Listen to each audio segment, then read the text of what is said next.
This is my life, ఇంకా నా జీవితము ఇంతే.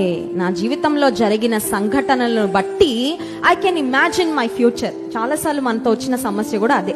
మనం గతంలో ఎదుర్కొన్న మిజరబుల్ సర్కమ్స్టాన్సెస్, దురదృష్టకరమైన భయంకరమైన పరిస్థితులను బట్టి మన భవిష్యత్తును మనం ఊహించేసుకొని, నా గతం ఇంత భయంకరంగా ఉంది కాబట్టి నా భవిష్యత్తు కూడా దాదాపు ఇంక ఇలాగే ఉంటది అన్నట్లుగా కొన్నిసార్లు మనం ఊహించుకుంటా ఉంటాం. But I have a good news this morning.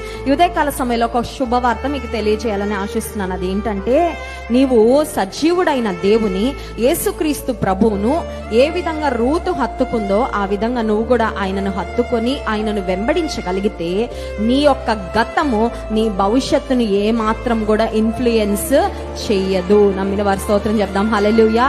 Your past is not going to decide your future if you are in Christ Jesus. యేసయ్యలో నువ్వు ఉంటే, యేసయ్యతో నీ జీవిత ప్రయాణాన్ని నువ్వు ముందుకు నడిపిస్తే, ఒకవేళ నీవు నమ్ముకున్న వ్యక్తులు, కట్టుకున్న వ్యక్తులు ఎవరు నాకు ఆధారం అనుకుంటా వారు ఒకవేళ నేను విడిచిపెట్టి వెళ్ళిపోయినా, నువ్వు పట్టుకున్న దేవుడు, జీవం కలిగిన దేవుడు, నమ్మదగిన దేవుడు మాత్రం నీ జీవితాన్ని అంతం వరకు నడిపించి, గతంలో నీకు జరిగిన భయంకరమైన పరిస్థితుల ప్రభావము నీ భవిష్యత్తు మీద లేకుండా ఆయన గొప్ప కార్యము జరిగించేవాడు. Download ShareChat.